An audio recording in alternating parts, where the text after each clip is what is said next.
Yeah. How did oh yeah, I already asked you that for the last session. Yeah. Uh yeah, the midterm went okay, not too bad, but not too good as well. Yeah. Um yeah, so the new stuff that he went over are like the alkynes.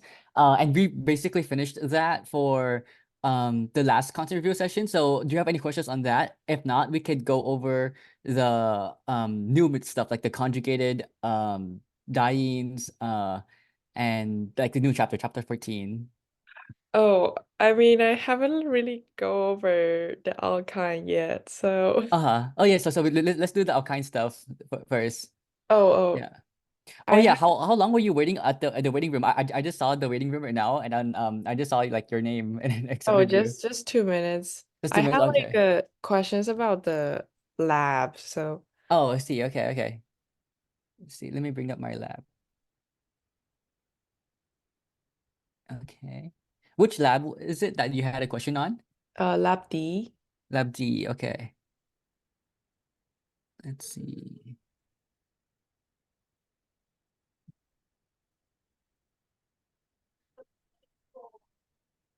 Do you used to go to lecture or you just skip lecture now? I still go to lecture, but Uh-huh. it's like so hard to follow him. Do you follow him? Yeah. Let's see. Let's go.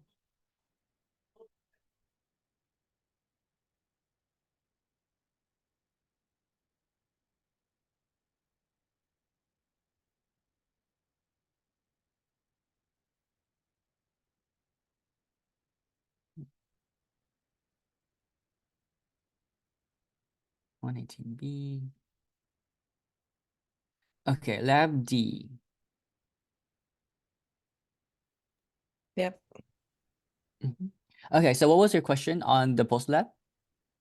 Uh, I'm not sure which compound I had for the unknown. I'm just not Uh-huh. sure. I see. What are some of the questions that you have for the post lab? Like what kind of functional groups you have in your unknown? What's the IR peaks or what's the boiling point? Like what kind of questions are they I asking had you? uh yeah, I had mixture A, and for the functional groups I only got alcohol. Alcohol. Okay, mixture A, alcohol. And I had like two lines that I should fill out. I don't know if I need to fill all of them. Oh yeah, yeah. So it's optional. If you have two lines and you only have alcohol, the other one you leave as blank. Yeah, okay. And I Yeah. wasn't sure if like there was a little peak at like 2,100. I don't know if that's a thing. Oh, 3,100. Oh, 2,100? 2,100. So that is the triple bond region where if you see a sharp peak at around 2,100 to 2,300, that is going to be either a alkyne or a nitrile. Is it a sharp peak or is it a small peak? It's a really small, a short one. A really short one? Okay, so I wouldn't worry about that. Oh, Do okay. you have the chemical formula that they give you for your unknown or you don't have the chemical formula? Uh, I don't think I have it. I see. They give you a list of unknown compounds that you could have, right? Based on Yeah, the boiling point. What was yeah. your boiling point that your unknown had? Around 100. Around 100. Like exactly 100? Uh, because I did twice the boiling Uh-huh. point test and it was not the same. Oh, what was your first attempt? I got like 92. And for the 92? for the second I got 100. Oh, okay, okay. So let's take the average of that. Okay, so that's gonna be like Yeah, but I'm not sure if I got like the right one for my first attempt. oh yeah, yeah. So you want to just stick with the second one? Oh yeah. Okay, okay. Let's stick with the second one. Now on that list of unknown compounds, look for unknown compounds that are 100 degrees Celsius uh, and has an alcohol on it. Right. On the IR, is there a broad peak at around 3,300? Yes. Okay, okay, that's good, that's good. So, um, look at the chart and can you read out the names of the molecules that have around 100 degrees Celsius and has an alcohol? So you know that it has an alcohol if the name has the O Oh, at the end yeah. of the name, right? And we don't have an alkene, so you don't want ene in the name. You don't want ene. Okay. There's a 97, it's one propanol. One propanol, okay. 98 is two butanol. Two butanol, And 102 is two methyl, two butanol. two methyl, two butanol. Yeah. Okay. So let's draw out all these unknowns and let's see what we have. One propanol, we have that. Two butanol, we have this. Um, two methyl, two butanol, we have this. Okay, so these are alcohols here, but they are different types of alcohols. Can you tell me what's the difference between these alcohols? Um, the terbutyl and the secondary, well, no, the tertiary alcohol, the secondary and primary alcohol. Right, this is primary alcohol, secondary alcohol, and tertiary alcohol. And there are some tests that you did, right? Like the Beilstein test, Yeah. Karmanov-4 test, chromic acid test. So let's look at the chromic acid test, where think of that as Jones, right? What kind Yeah. of alcohol can react with Jones reagent or PCC reagent? Um, can all of these react with Jones or PCC? Is it only primary and secondary? Yeah, only primary and secondary alcohols can react with chromic acid or Jones, Okay. right? What was your test result for your unknown? Was it positive or negative? It was negative. Negative. Okay. So if it was negative, then you most likely have a tertiary alcohol because this tertiary alcohol here cannot get oxidized. Um, So since it was negative, you cannot have grown propanol, you can have two butanol because if you had either of these, that will give you a positive test result. But since you have a okay. negative test result, you have this structure here. So Okay. this is your unknown. Great. Yeah. So it's like getting a lot of like tests and puzzle pieces together, like the NMR and stuff like that, but in lab, like with all the tests of the Oh, functional okay. groups. Uh-huh. Okay. Yeah, because tertiary alcohol cannot get oxidized, meaning that you have a negative chromic acid test. Okay. Mhm. Okay. See, what are the other questions on the lab that you needed to do? Um, they asked to explain the difference in boiling point of like a one pentene and one bromopentane and a pentanol, and like what intermolecular forces are involved in holding the molecules in the liquid form in each of these as pure substances. I I was see. confused. Uh-huh. I One thought pentene. for pentene was the double bound, but I don't know why a bromopentane has a higher boiling point than a double bound carbon. I see, I see. One pentanol. And the boiling point are 30, 129, and 137. 137. Okay. So let's draw out the structures. Let's see, one pentene, two, three, four, five, one bromopentane, one, two, three, four, five, one pentanol, one, two, three, four, five. Okay, I'm gonna draw out this bond between O and H. Okay, so let's think about boiling point. Will boiling point increase or decrease with increasing intermolecular forces? So let's say you increase your intermolecular force like dipole-dipole bonds or H bonds. Will your boiling point increase or decrease with it? Increase. Yeah, it would also increase because there are more forces or bonds to break to boil the molecule. Where now let's look at the intermolecular forces of these things here, right? Where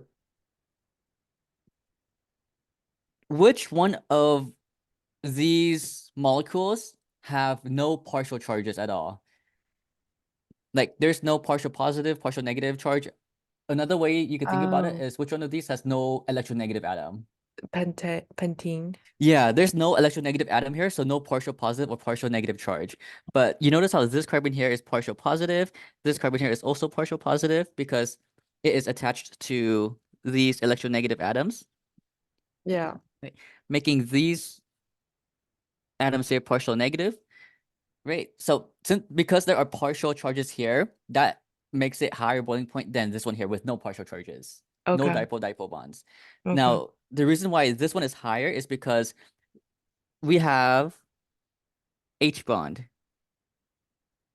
Oh, hydrogen bonds. Yep, hydrogen bonds, Oh, where hydrogen bonds are going to be if you have hydrogen bonded to at least fluorine, oxygen, or nitrogen. Any of these three atoms here will give you hydrogen bonds. okay. Yeah. And hydrogen bonds increase the intermolecular forces a lot. Right? So this one here has hydrogen bonds. This one here has dipole-dipole moment because of the partial charge. And this one here just has London dispersion forces, like no dipole-dipole moment, just regular London dispersion forces. Okay. Mhm.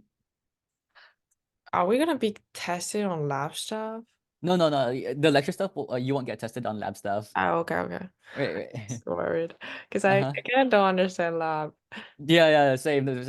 Like I hate lab so much. I can only teach lecture stuff. Like I'm able to teach lab stuff right now because I'm looking at my old lab. Okay. Yeah, yeah. Okay. But does it make sense so far? Like how like I'm explaining it? Yeah. Okay, okay, that's good. Okay.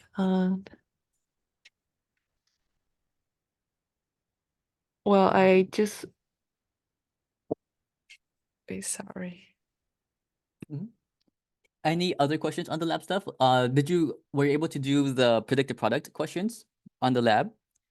Like, Um, yeah. okay. I just was I answered of like part of them, but I don't know if I answered it right. Okay, okay. Let me know what you get, and I will see if you got it right or not. Oh, okay. This is just high dehydration, right? Yeah, this is just. Oh wait, no, this is not dehydration. This is something else because Oh, there is chromium in the reagent Cr, and when you see chromium, what is that like remind you of in one is in A when you see chromium and oxygen? um, Do you remember the reagent that had like let's say Cr2O7 or Cr03 with H2SO4 water? yeah, but like I don't know for what reaction. Oh yeah, this is Jones reagent. Oh Remember wait. Jones? Okay. Yeah, which is an oxidizing agent. Okay. Yeah, oxidizing agent. This is not dehydration because this is not H2SO4. If this was Yeah, H2SO4 yeah. and heat, then that would be dehydration. But this is H2CrO4, which is Jones reagent. Okay. Right. So think of these as Jones reagent. So So most of them are gonna be carboxylic acid, right? only the primary alcohol is going to be the carboxylic acid. Oh yeah, for the second one it's carbonyl. And Yeah, for otherwise, no reaction. yeah, that's right. Those are the answers. Okay. Did you put alkenes in the answer Yeah, originally? I read it as H2SO4. Oh, I see. See, no, no, no. Okay, good thing we're going over this. Yeah, Yeah. Mhm. didn't read. Yeah. Like this is sneaky here, the chromium. So like if it was H2SO4, Mhm. well, does like carbon cation rearrangement happen? It only happens in primary hindered, secondary, and tertiary alcohols, not Okay. primary unhindered ones. Because what is the very first step of dehydration when you have H2SO4 and heat? Form a cation. Oh well, like protonate OH. Uh-huh. Yeah, yeah, that's the very first step. We can't form the carbocation yet because this OH here is a bad leaving group. We want to turn that into a good leaving group by protonating it. And this right here is a primary unhindered alcohol. Can we make this good leaving group leave to form a primary unhindered carbocation? Is that stable? No. No, right. So this one here can't form a carbocation. So we don't have hydride or methyl shift, but here now we just do the E2 reaction. The conjugate base just comes in, grabs that hydrogen, makes a double bond there, and then kick out the leaving group in the E2 like reaction, like that, right? But if we look at the other one right here, this one will have a carbocation rearrangement because this alcohol is secondary, which when it gets protonated, Yeah. now we see that it can leave as a stable carbocation. And then we could look for the hydride or methyl shift, which in this case, can it do a hydride or methyl shift? Yeah. Yeah, right. Because we could move the hydrogen here to make the more stable carbocation here. And then the last step, locate all of your beta hydrogens. So there's one, another one, and another one. Which one will give you your more stable double bond? I think it doesn't matter. Yeah, yeah. In this case, it doesn't matter because if you make a double bond here, that's going to be one, two, three tri-substituted.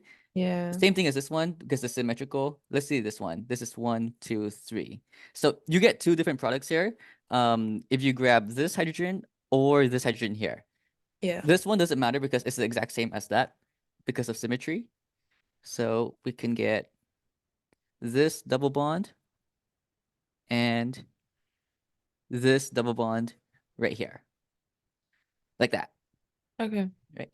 Um, the tertiary one is going to be the exact same mechanism, right? But you are going to go directly to that carbocation right away after we protonate that OH to the good leaving group, and then the good leaving group will leave to give us this right here Okay. and give us these exact same products here.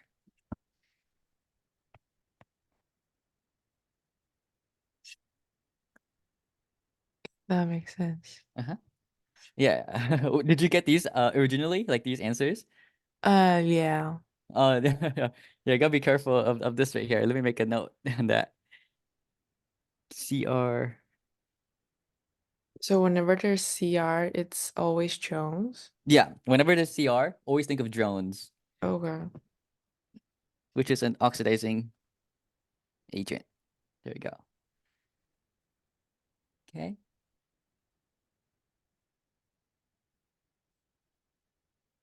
So do you also have the question, why are there no positive chromic acid tests for tertiary alcohols? Oh yeah. Yeah, well, what did you say for that? Uh, because it only interacts with primary and secondary alcohols to form carbonyls. It doesn't react with tertiary. Yeah, right. But uh why doesn't it react with tertiary? The reason is because there are no hydrogens in the tertiary alcohol. So let's say we have this tertiary alcohol here. You know how there's no hydrogens there holding the alcohol? Yeah. We need at least one hydrogen to react for the Jones reagent to go through. Because if we compare that to a primary alcohol, to a secondary alcohol, we see that that carbon there holding the alcohol has at least one hydrogen. Mm-hmm. That makes the reaction go through, but this tertiary alcohol here has no hydrogens at all, which is why there's no reaction there. So that's the more accurate answer. Like there are no hydrogens on that carbon there, right? To like react with Jones. Yeah, to react with Jones, Okay. because Jones is an oxidizing agent,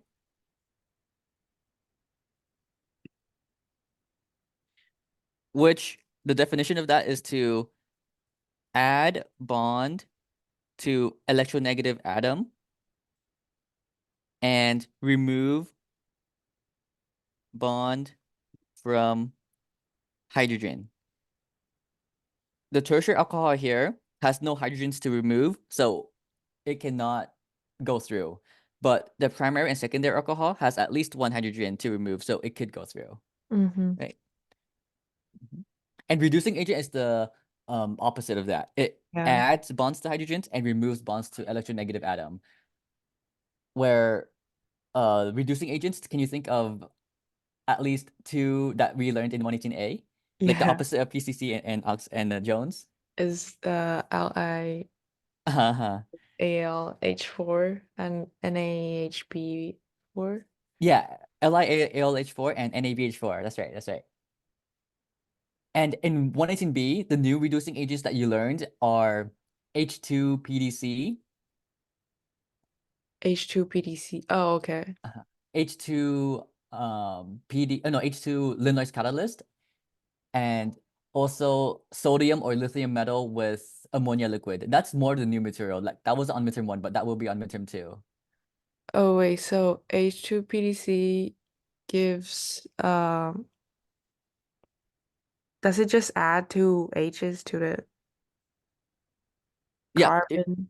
Oh, to the alkene? yeah, to the alkene like that, Yeah. or an alkyne. Oh, Right. But that alkyne, it will reduce it all the way down to the alkane. We know we have a 4 carbon chain, so we have to make a 4 carbon chain right there. And it will react 2 times. The first time it's going to add these set of hydrogens. The second time it's going to add that set of hydrogens right there. Right. So alkyne, this reaction happens 2 times to first go through the alkene intermediate, and then the second time to go through the alkane. Do you know the reason why this alkene is cis in the intermediate? is synodism? Yeah, that's right. Syn addition for this um reaction.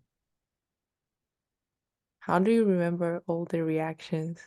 Oh, like reagents and then recognizing it and then knowing what to Yeah, do. I think it's impossible. Um, so once you do a lot of practice, you will see it clicking more. And when you do the practice, right, try not to look at your notes and try to do it by yourself and see like what it does. And then when you get stuck, or just guess and then look at the notes and then do more practice until you could do it without looking at the notes. And then it would just stick to you. Like I've been doing this for like a long time, so it just like sticks to me now. But this is your Okay. first time learning it, so it's gonna take some time for you to like recognize the reactions and what it does. Yeah. Let me give you an example alkene reaction and see if you remember the reaction and what it does. I don't know.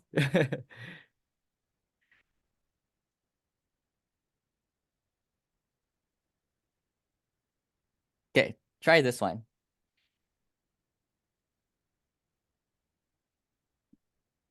So the first thing is to recognize the reagents, and once you do that, recognize the reaction, and then once you recognize the reaction, determine if this is syn addition, anti-addition, if there are Markovnikov, anti-Markovnikov, or not. Okay. You can look. Wait. Try doing it without looking at your notes first, and then look at your notes after you struggle for a little bit. Because when you struggle and you think about it, that's like how you like learn and like keep it stick more on your mind.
Okay, so do you know what kind of reaction this is based on this set of reagents and this alkene in the reactant? Dihydroxylation. Yeah, that's right. This is were you able to think about that like by yourself, or did you have to look at your notes? I had to look. Oh, I see. Dang. Did this show up on the exam too, the Yeah, but I knew reaction? it on the exam. Oh, I okay, okay, don't know why I okay. forgot. Yeah. It's okay, it's okay. What kind of product would this give you here? Um, like wait, when you ask the product, is it like are you asking for Yeah, like what would it look like in the product side here? Like what oh is added and what is removed? two OHs? Uh-huh. Two OHs on both sides of the alkene. And what is Yeah. the stereochemistry of this reaction? Uh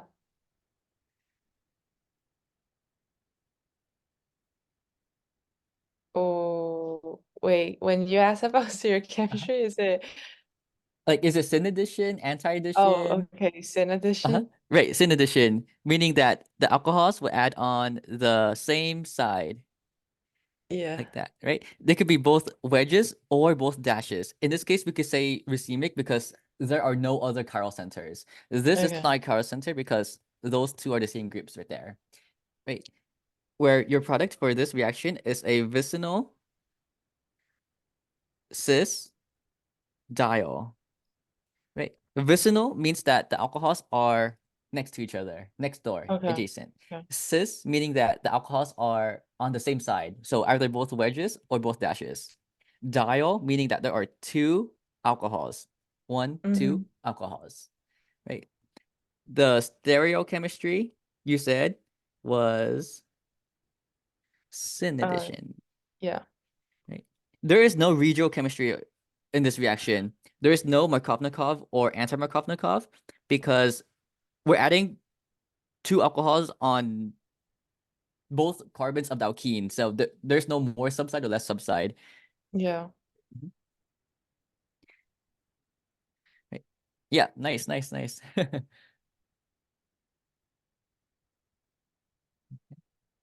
Let's see.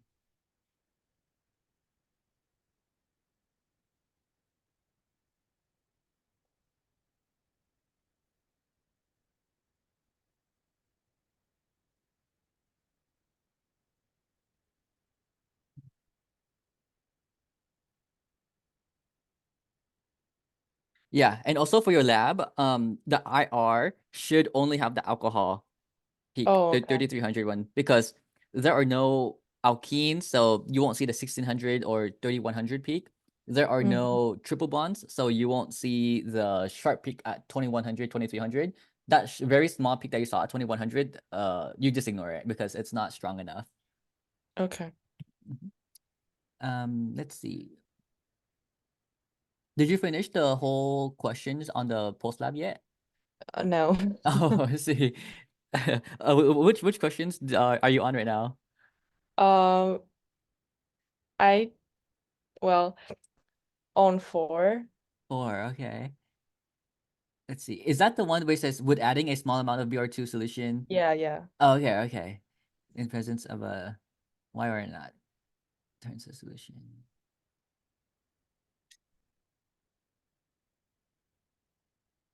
Oh, okay. So this is just testing like what how this tests for a presence of alkene, right? Yeah. So let's say we have some kind of random alkene and we put that through some small amount of BR2 solution. Small amount of BR2 solution.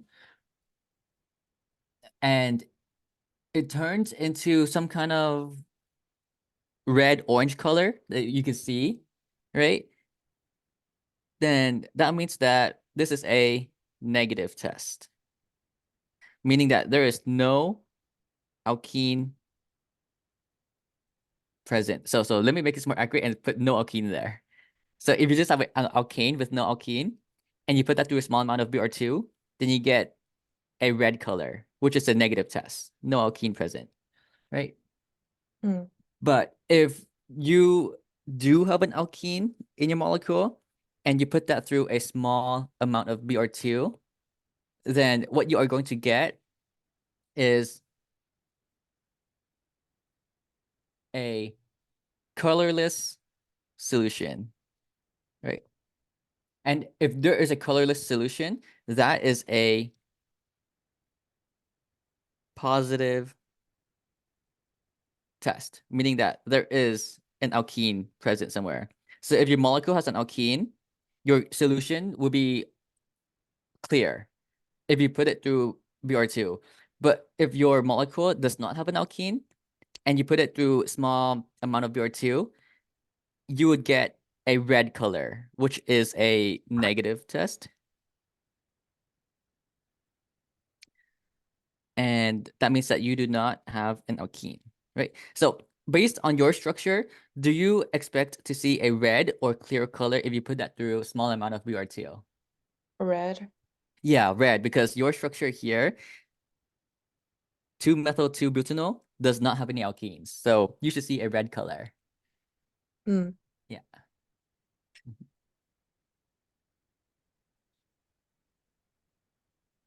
Right. Oh, I got it. Is it because it's halogenation when there's an alkene? Yeah, that's right. Oh, okay. Halogenation makes this alkene react and turn colorless. You got it. You got the reaction right. Yeah. Halogenation makes your thing turn colorless. If there is no alkene, there is no halogenation. No halogenation. So it will stay as red orange. But if there is halogenation reaction, that red orange will turn clear. Mm.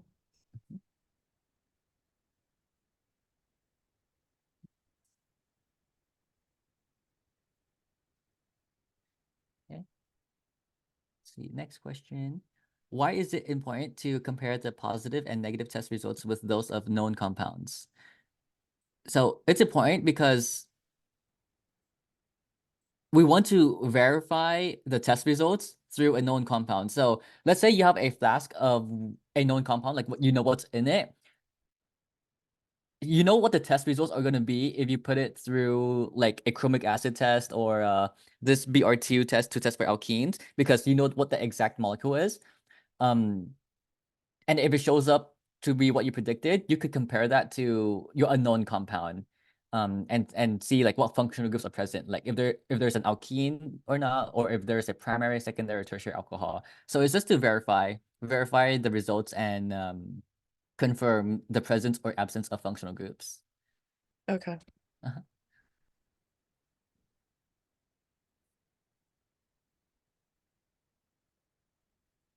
NMR are not included for these products. Why might NMR not be an ideal way to determine structures in the mixture? So NMR, you know how it's very specific? It tells you the exact number of neighbors, hydrogen's integration peak. That Yeah. is too specific to test for functional groups. The IR is more useful to test for functional groups like alcohol, alkene, and other tests like the chromic acid test, the Bailing's test, or some other alkene test is more important or more useful to tell if there's like an alkene, alcohol, or any functional group there. NMR is too specific. Okay. Yeah, right. So, um, chromic acid is used as an oxidizing agent in this lab because of its strong color change. Use the principles of green chemistry to comment on whether this is an ideal oxidizing agent to use in large scale and propose an alternative. So chromic acid in lab is not ideal oxidizing agent because it is too toxic and harmful to work with in lab, too toxic and harmful. An alternative would Oh. be to use a less toxic oxidizing agent, less toxic. And I think that was the last question for the post lab. Yeah, yeah. Yeah. Okay. That's good. That's good. Yeah. Okay. So we could do some alkyne reactions. Yay. Yay. Let's see. What can we do? Let's say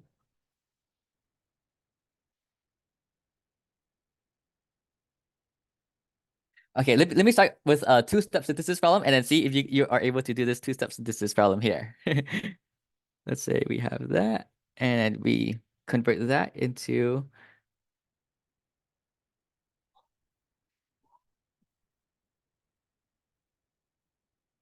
that right there. Okay, two-step. Oh, wait, actually three steps if you count the acid base. Yeah, this is actually three steps here. Okay. Let me know if you get stuck and if it makes sense or not here. Try this one.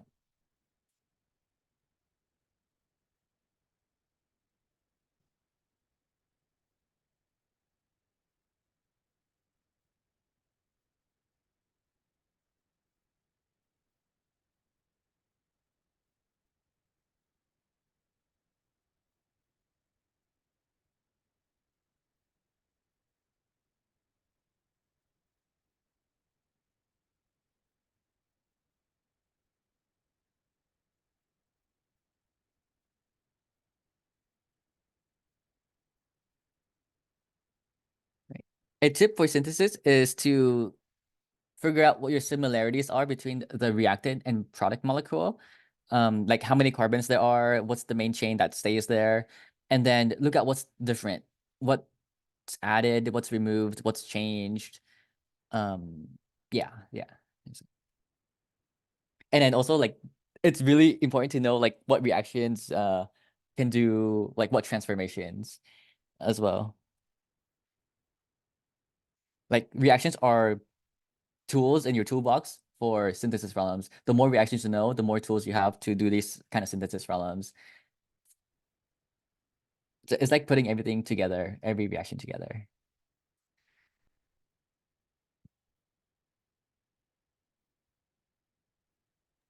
I'm not sure. Do we like start with the Grignard?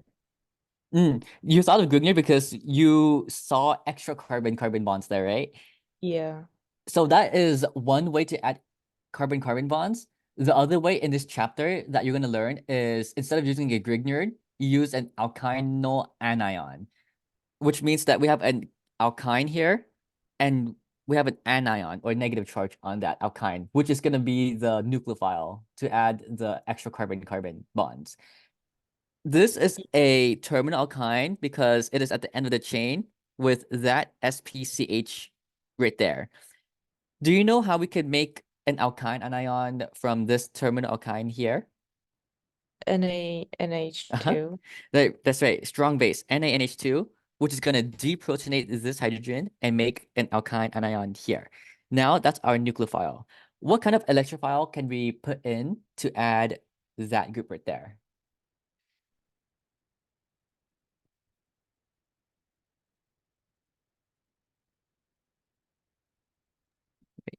Is it like Br?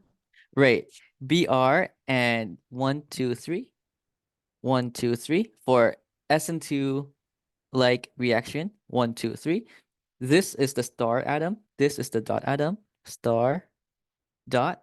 Where this alkyne anion here is Grignard-like, right? It's not a Grignard reagent, but it's like a Grignard reagent because it has a negative charge that can attack a haloalkane like this to extend the chain, right? Where this is the nuclear bond between the star and dot. Now, do you remember one reaction that can create what kind of alkene is this? Cis or trans? Um, Cis. Yeah. Do you remember what reaction can make a cis alkene from an alkyne? There were H2 Mhm. PDC. So H2PDC would convert this alkyne all the way down to the alkane. So no double bond. It won't stop at the double bond. Oh, H2PDC would oh, make this as the intermediate, but it doesn't stop there. It keeps going to the alkane. But we want to stop at the oh, okay. cis. So it's H2, but some other catalyst, not PDC, but a poison catalyst called, it's like a name. I don't know. Lin-Lyse catalyst. Does that sound familiar? Yeah. Lin-Lyse. Yeah. Lin-Lyse catalyst. That's right. That's right. You just learned this stuff, so don't worry, don't worry. Yeah, you're still getting used to these reagents. Do you remember the reagent that would make, let's say, your trans alkene? Like, let's say you wanted a trans alkene. Do you remember that reagent? Uh, You can look at your notes too. What? I think I didn't have time to write it Uh-huh. down Oh, yeah, yeah. last. Uh-huh. That's okay. So that is going to be sodium, metal, like at least two equivalents or excess in ammonia liquid, right? So let me give you a flowchart of these three reducing agents. If you have an internal alkyne like this, right? There are three reducing agents you could put it through. One is H2PDC. The other is H2 Lindlar's catalyst. And the third one is sodium, metal, 2EQ or excess in ammonia liquid. This is an L right here to show that this is liquid. Right? Our main chain is 1, 2, 3, 4, 5, 6, 7, 8 carbons long. H2PDC will fully reduce that all the way down to the alkane. So that's 2, 3, 4, 5, 6, 7, 8. H2 Linarch catalyst is going to reduce this alkyne into a cis alkene. 2, 3. The cis alkene between carbons 4 and 5. So 1, 2, 3, 4, 5. And then 1, 2, 3. 1, 2, 3. Like that. Wait, let me make sure. This is 1, 2, 3, 4, 5. The bonds between 4 and 5. And then 6, 7, 8. The sodium metal with ammonia liquid is going to make a trans alkene between 4 and 5. 1, 2, 3, 4, 5, 6, 7, 8. So this is useful for synthesis because let's say in your product you had a cis alkene, which we did have a cis alkene in this synthesis problem here. You want to use this reagent here, H2 Lindlar's catalyst. You do not want to use sodium metal or ammonia liquid because you would get the trans alkene. If this was your product that you wanted to get, then you would want to use this reagent here. Right? Or if you wanted to get like to the regular alkane, you could use H2PDC, which fully reduces it down to the alkane. Got it. Uh-huh. That's good. That's good. So the first step, acid base. Second step, SN2. Third step, reduction. Right. Okay. Now, let's see.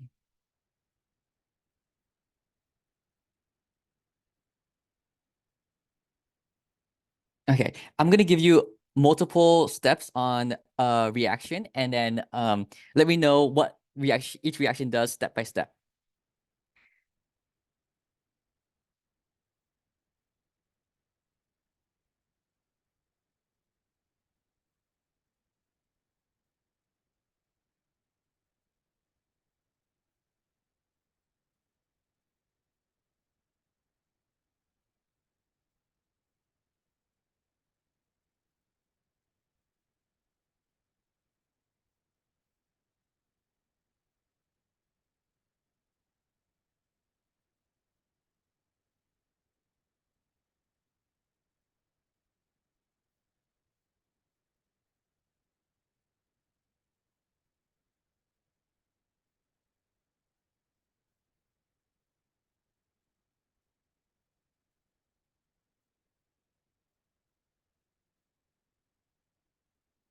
Okay, so when you see these here, don't worry about all the other steps. Focus on the first step first, and then once you get that product for the first step, use that product as the reactant for the second step. So let's focus on the first step here. What will this alkene do with this Br2 CCl4? it will have two Br, like bromine added to the two carbons. Right. It will be one Br on each carbon here. This is bromination, where we add Yeah, one yeah. Br on each side. Right. Now we have this here. Um, this is a new kind of reaction here after the midterm. Do you know what a strong base like NaNH2 three equivalents would do to this halalkane, dihalalkane? Um,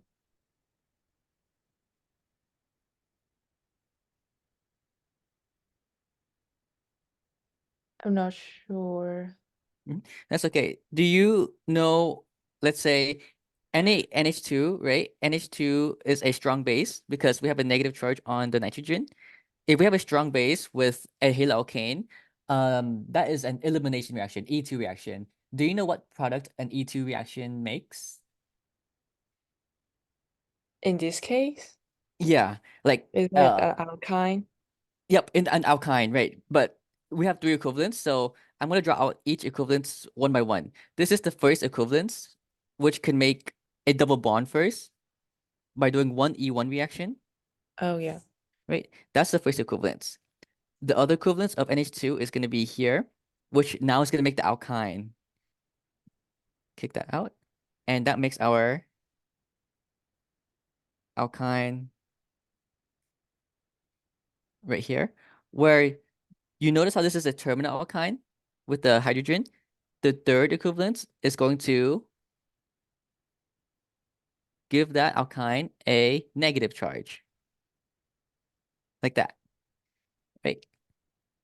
So this is the first equivalence, second equivalence, third equivalence.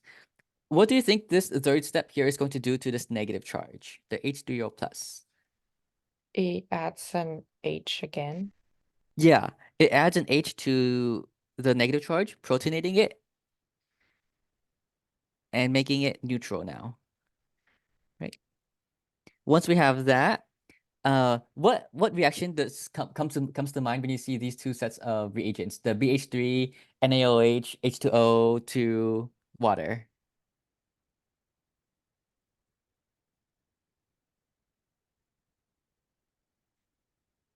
Hydroboration. Yep, hydroversion oxidation. And is that a Markovnikov or anti-Markovnikov reaction? Um,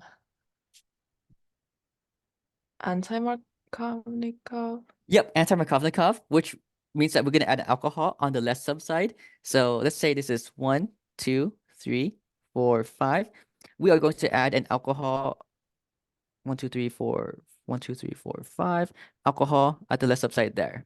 But this triple bond here between 4 and 5 becomes a double bond.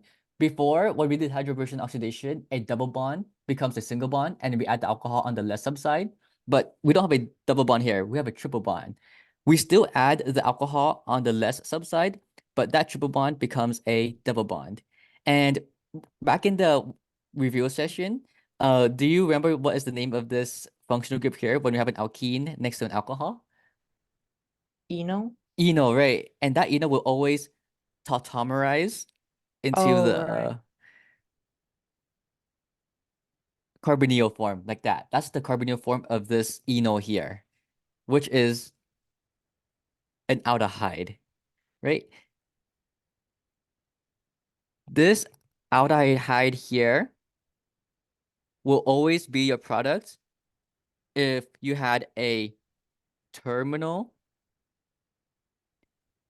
alkyne and you do hydroboration oxidation with it.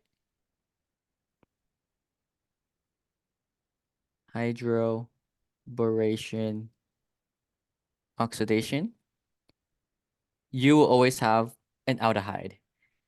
If you do hydration, mercury catalyzed, you will always get a methyl ketone. Right? So those are useful for synthesis because or predict the product. So yeah, did that make sense? Like how we got to this final answer here? Yeah. Yeah, that's good. That's good. If you don't write the final product as the product that has gotten like tautomerized. Is it Mm. wrong? This is the product, but that's the minor form because this is less stable than this one here. You would get Okay.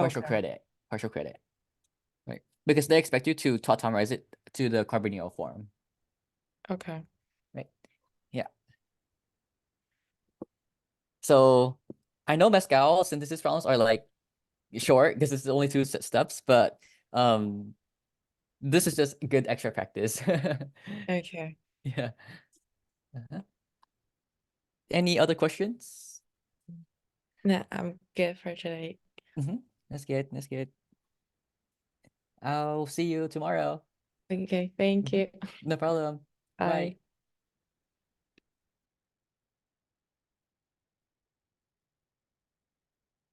Joseph? Hello. Hello. Um,